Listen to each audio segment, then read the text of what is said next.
അമേരിക്കൻ്റെ ഒരു unofficial കോളനിയായിട്ട് India മാറിക്കൊണ്ടിരിക്കുകയാണ്. കുറച്ച് ദിവസം മുമ്പാണ് നമ്മുടെ ഇന്ത്യൻ മഹാസമുദ്രത്തിൽ വെച്ച് ഇറാൻ്റെ ഫ്ലീറ്റായിട്ടുള്ള ഐറിസ് ദീന എന്ന് പറഞ്ഞ ഈ ഒരു ഫ്ലീറ്റിന് US ആക്രമിച്ചത്.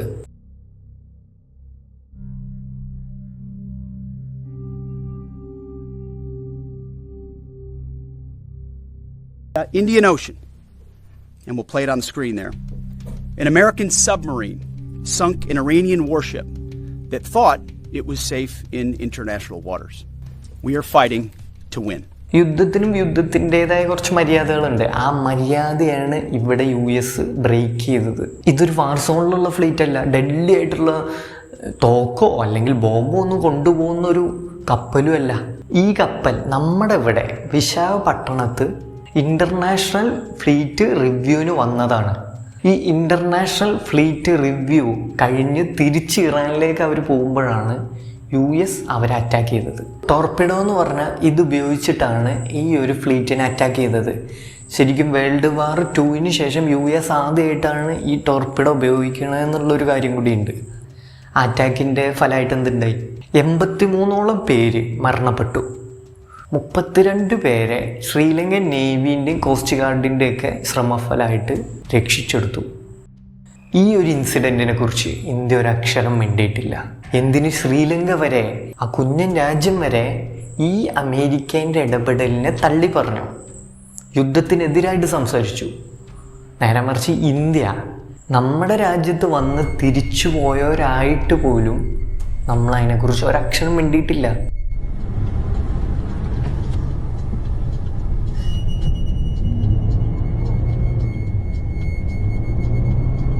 എന്താണ് യുദ്ധത്തിൻ്റെ പ്രധാനപ്പെട്ട കാരണം? ഇറാൻ ആണവായുധങ്ങൾ നിർമ്മിച്ചു കൊണ്ടിരിക്കുകയാണ്. ഇത് കറങ്ങി തിരിഞ്ഞ ആർക്ക് പണിയാവും? ഇസ്രായേലിന് പണിയാവും. അതേമാതിരി സ്വാഭാവികമായിട്ടും അമേരിക്ക. അപ്പോൾ ഇപ്പോഴേ അവരെ ഇതിൽ നിന്ന് പിന്തിരിപ്പിക്കുക എന്നുള്ളത് അത്ര ലക്ഷ്യം. പക്ഷേ അവർ ആണവായുധം നിർമ്മിച്ചുകൊണ്ടിരിക്കണുള്ളൂ. ആണവായുധങ്ങൾ ഉള്ള രാജ്യങ്ങളുടെ ലിസ്റ്റ് എടുത്ത് നോക്കി കഴിഞ്ഞാൽ ഈ റഷ്യൻ്റെ കയ്യിൽ ആണവായുധമുണ്ട്. അവരിത് ഉക്രൈനിൽ ഉപയോഗിക്കില്ല എന്നെന്താണ് ഇത്ര ഉറപ്പ്? പാകിസ്ഥാൻ്റെ കയ്യിൽ ആണവായുധമുണ്ട്. പാകിസ്ഥാൻ ഇന്ത്യയിലേക്ക് ഉപയോഗിക്കില്ല എന്നെന്താണ് ഇത്ര ഉറപ്പ്? ഇന്ത്യൻ്റെ കയ്യിലുണ്ട്.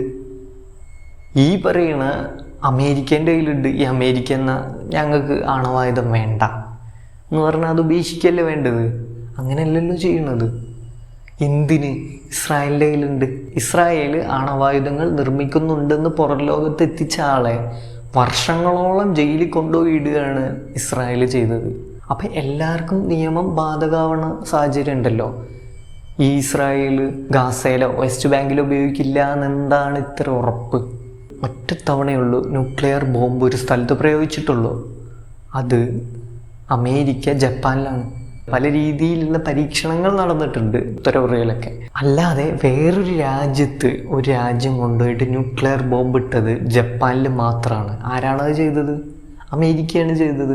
മറ്റുള്ളവർക്ക് ക്ലാസ് എടുക്കുന്നതിന് മുമ്പ് ഈ രാജ്യങ്ങൾ സ്വന്തമായിട്ട് നടപടി സ്വീകരിച്ച് ശരി ഞങ്ങൾക്ക് ആണവായുധം വേണ്ട എന്ന് പറയല്ലേ വേണ്ടത്.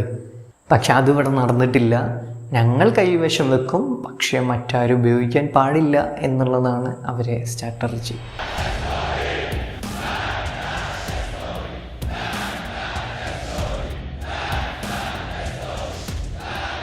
ഇറാൻ അവിടെ ഉള്ളത് ഇസ്രായേലിനും അമേരിക്കയ്ക്കൊക്കെ ഒരു വലിയൊരു തലവേദനയാണ്. പ്രത്യേകിച്ച് ഇസ്രായേലിന്.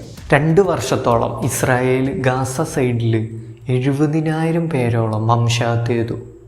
ഇതൊരു ഒഫീഷ്യൽ കണക്കാണ്. അൺഒഫീഷ്യൽ കണക്ക് ഇതിലും വലുതാവും. ലക്ഷക്കണക്കിന് ആൾക്കാരാണ് മറ്റ് രാജ്യങ്ങളിലേക്ക് കുടിയേറി പോകേണ്ടി വന്നത്. ഇതിനൊക്കെ ഒരു മാറ്റം വന്നത് ഇറാൻ ഇടപെടാൻ തുടങ്ങിയപ്പോഴാണ്. ഇറാനും ഇസ്രായേലും തമ്മിലുള്ള യുദ്ധത്തിന് ശേഷമാണ് അവിടെ സീസ് വന്നത്. സീസ് വന്നപ്പോഴാണ് കുറേയെല്ലാം ആശ്വാസം കിട്ടിയതും. അപ്പോൾ ഇങ്ങനെ കുറേ ഇൻസിഡൻ്റായി. ഈ ഇറാൻ്റെ പല രീതിയിലുള്ള ഇടപെടലുകൾ ഇസ്രായേലിന് വലിയൊരു തലവേദനയാണ്.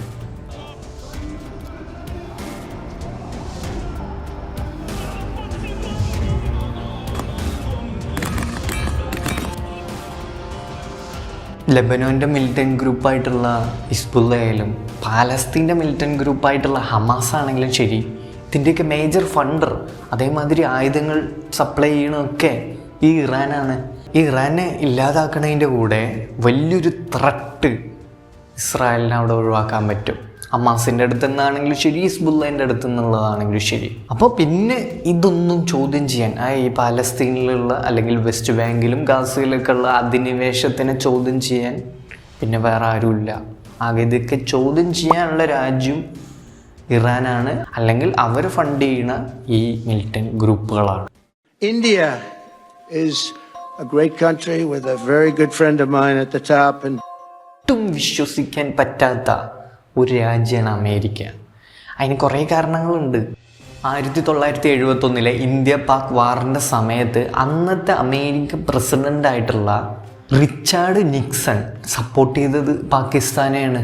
ഈ പാകിസ്ഥാനെ സപ്പോർട്ട് ചെയ്യുക മാത്രമല്ല ചെയ്തത്, ആ സമയത്ത് USS എൻ്റർപ്രൈസ് എന്ന് പറഞ്ഞ നേവി എയർക്രാഫ്റ്റ് കാരിയർ ബംഗാൾ ഉൾക്കടൽ വഴി വന്ന് ഇന്ത്യനെ ആക്രമിക്കുക എന്നുള്ളൊരു ലക്ഷ്യം ഉണ്ടായിരുന്നു. അന്ന് USSRൻ്റെ സോവിയറ്റ് യൂണിയൻ്റെ പ്രസൻസ് കണ്ടിട്ടാണ് അവർ വന്ന വഴി തിരിച്ചു വിട്ടത്. ഇതെല്ലാം കുറേ മുമ്പത്തെ കഥകളല്ലേ.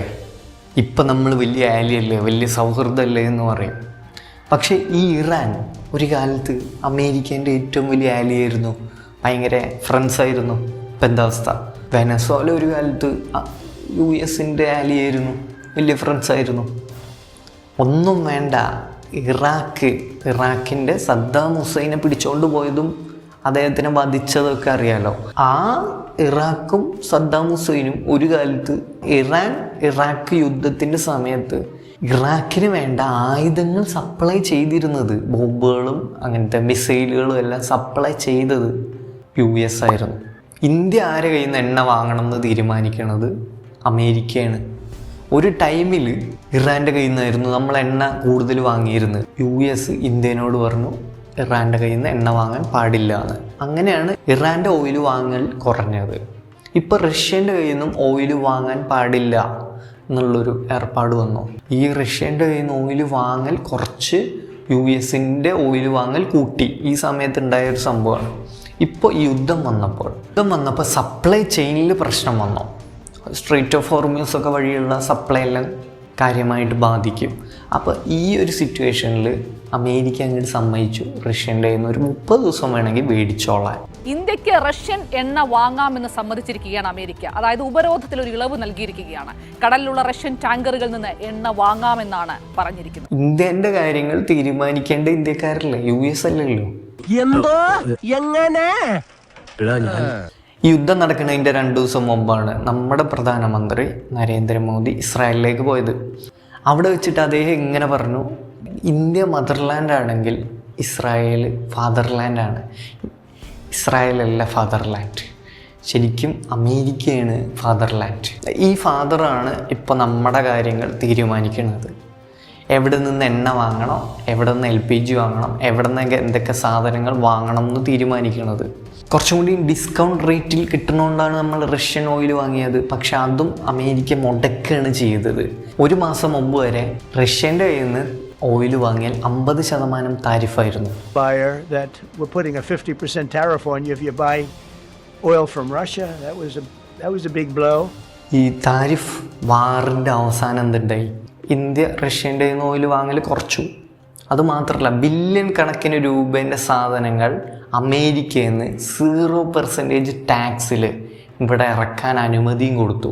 എന്നാൽ ഇന്ത്യയിൽ നിന്ന് കയറ്റുമതി ചെയ്യുന്ന സാധനങ്ങൾക്ക് 18% താരിഫ് തീരുവ. തുടർച്ചയായിട്ട് അമേരിക്ക ഇങ്ങനെ പണി വന്നുകൊണ്ടിരിക്കുകയാണ്. റഷ്യൻ ഓയിലിൻ്റെ കേസ് മാത്രമല്ല, താരിഫ് റിലേറ്റഡ് ആയിട്ടുള്ള പ്രശ്നങ്ങൾ വേറെ. ഇല്ലീഗൽ എമിഗ്രൻസിനെ, ഇന്ത്യയിൽ നിന്നുള്ള ഇല്ലീഗൽ എമിഗ്രൻസിനെ കൈകാര്യം ചെയ്ത രീതി, H1B വിസേൻ്റെ കേസിൽ ഇപ്പോൾ ഈ കഴിഞ്ഞ ഇന്ത്യ പാകിസ്ഥാൻ കോൺഫ്ലിക്റ്റിന് ശേഷം ട്രംപിൻ്റെ കുറേ അവകാശവാദങ്ങൾ, ഇങ്ങനെ കുറേ രീതിയിലുള്ള പണികൾ ഇന്ത്യക്കാർക്ക് ഇങ്ങനെ തന്നുകൊണ്ടിരിക്കുകയാണ് അമേരിക്ക. പക്ഷെ ഇപ്പോഴും അമേരിക്കനെ സൂചിപ്പിക്കുന്ന പരിപാടിയാണ് ഇന്ത്യ ചെയ്തുകൊണ്ടേയിരിക്കുന്നത്. വെനസ്വേലയിൽ ഇത്തരം പ്രശ്നങ്ങൾ നടന്നുകൊണ്ടിരിക്കുന്ന സമയത്ത് വെനസ്വേലയെ കുറിച്ച് ഒരക്ഷരം മിണ്ടിയിട്ടില്ല. താരിഫിനെ കുറിച്ച് വന്നപ്പോൾ താരിഫിനെ കുറിച്ച് ഒരക്ഷരം മിണ്ടിയിട്ടില്ല. ഇപ്പം നേരത്തെ പറഞ്ഞ മാതിരി H1B വിസേൻ്റെ കാര്യം, ഇല്ലീഗൽ എമിഗ്രൻസിൻ്റെ കേസിൽ, ഇപ്പോൾ ലേറ്റസ്റ്റ് ഇറാൻ്റെ കേസിൽ ഒരക്ഷരം ഇന്ത്യ പറഞ്ഞിട്ടില്ല. ഇറാനും ഇന്ത്യയും തമ്മിലുള്ള ആ ഒരു ബന്ധത്തിൻ്റെ പേരിലെങ്കിലും എന്തെങ്കിലും പറയണ്ടേ, അതും പറഞ്ഞിട്ടില്ല. യുദ്ധത്തിന് തൊട്ട് മുമ്പ് വരെ റഷ്യൻ ഓയിലിൻ്റെ ഇറക്കുമതി കുറച്ച് യു എസ് ഓയിൽ ഇറക്കുമതി കൂടി ഇന്ത്യയിലേക്ക്. ഇത് മാത്രമല്ല, ഈ വർഷം ടൺ കണക്കിന് 2.2 മില്യൺ ടൺ LPG ഇറക്കുമതി ചെയ്യാനാണ് പ്ലാൻ ചെയ്തിട്ടുള്ളത് ഇന്ത്യയിലേക്ക്. എവിടുന്ന്? അമേരിക്കയിൽ നിന്ന്. ഒരു പ്രോബ്ലം ഉണ്ട്. എന്താണ് ആ പ്രോബ്ലം? ഈ GCC കൺട്രീസ് ആയിട്ടുള്ള UAE, ഖത്തർ, സൗദി നിന്നാണ് നമ്മൾ കൂടുതൽ LPG ഇറക്കണത്. ഈ GCC കൺട്രീസ് എന്നുള്ള LPGൻ്റെ ഒരു പ്രത്യേകത എന്താ? നമ്മുടെ ഇവിടുത്തെ ക്ലൈമറ്റ് കണ്ടീഷന് അനുയോജ്യമാണ്. ഇവിടെ സ്വതവേ ചൂട് കൂടുതലാണ്, അതേമാതിരി കുറച്ചുകൂടി ഹ്യൂമിഡിറ്റി കൂടിയ ഒരു പ്രദേശമാണ്. അപ്പോൾ ഇവിടുത്തെ ക്ലൈമറ്റ് കണ്ടീഷൻ അനുസരിച്ച് LPGയിൽ പ്രൊപ്പൈൻ കുറവും ബ്യൂട്ടൈൻ കൂടുതലുമാണ് വേണ്ടത്. അപ്പോൾ അതിന് ഏറ്റവും സ്യൂട്ടബിൾ GCC കൺട്രീസ് എന്നുള്ള LPG ആണ്. നേരെ മറിച്ച് US-ൻ്റെ LPG ഇതിൻ്റെ നേരെ ഓപ്പോസിറ്റാണ്. പ്രൊപ്പൈൻ കൂടുതലാണ്, ബ്യൂട്ടൈൻ കുറവാണ്. അത് ഇവിടെ കൊണ്ടുവന്ന് പ്രോസസ്സ് ചെയ്യണം പിന്നെ. അപ്പോൾ ആ നഷ്ടം സഹിക്കണം. അത് കഴിഞ്ഞിട്ട് അത്രയും ദൂരെ നിന്ന് ട്രാൻസ്പോർട്ടേഷൻ കോസ്റ്റ് കൂടും. കാരണം GCC കുറേ എല്ലാം അടുത്താണല്ലോ. താരിഫിൻ്റെ കേസിലുള്ള നഷ്ടം വേറെ. അത് കഴിഞ്ഞ് ഇത്തരം വേറെ നഷ്ടങ്ങൾ സഹിച്ചാണ് അമേരിക്കനെ പ്രീതിപ്പെടുത്തുന്നത്. അമേരിക്ക പല രീതിയിൽ ഇന്ത്യനെ അടിമയായിട്ടാണ് കാണുന്നത്. എല്ലാത്തിനും മൂളുന്ന അടിമ. പല രാജ്യങ്ങളും, ഇത് അമേരിക്കന് പല ആലീസായിട്ടുള്ള ബ്രിട്ടൻ ആയിക്കോട്ടെ, സ്പെയിൻ ആയിക്കോട്ടെ, എല്ലാം ഈ യുദ്ധത്തിനെതിരാണ് സംസാരിച്ചത്. പ്രത്യേകിച്ച് ബ്രിട്ടൻ്റെ കേസ് പറയുകയാണെങ്കിൽ അവർ ഡയറക്റ്റ്ലി ഈ വാറിൽ ഇൻവോൾവ് ചെയ്യില്ല. ഡിഫെൻസീവായിട്ടുള്ള പ്രതിരോധത്തിന് മാത്രമേ അവർ തയ്യാറായിട്ടുള്ളൂ. അതുപോലെ Spain. La posición del gobierno de España se resume en 4 palabras: no a la guerra. ഈ യുദ്ധമേ ഒരു അനാവശ്യമായിട്ടുള്ള യുദ്ധമാണ്. ഇറാൻ ഓൾറെഡി പറഞ്ഞ കാര്യമാണ്, അവർക്ക് ഈ യുദ്ധത്തിനോട് താല്പര്യമില്ല. പക്ഷെ ഓപ്പോസിറ്റിൽ നിന്നുള്ള അറ്റാക്ക്, US-ൻ്റെ ഇസ്രായേലിൻ്റെ അറ്റാക്ക് നിർത്തണം, എന്നാൽ മാത്രമേ ഉള്ളൂ ഞങ്ങൾ നിർത്തുള്ളൂ എന്നാണ് ഇപ്പോൾ ഇറാൻ്റെ ഒരു സ്റ്റാൻഡ്. പക്ഷെ ട്രംപിൻ്റെ സ്റ്റാൻഡ് എന്ത്? ഇറാനെ വീഴ്ത്തുക എന്നുള്ളതാണ്. അതെന്നാൽ പക്ഷേ അത്ര എളുപ്പം നടക്കണ ഒരു സംഗതിയല്ല.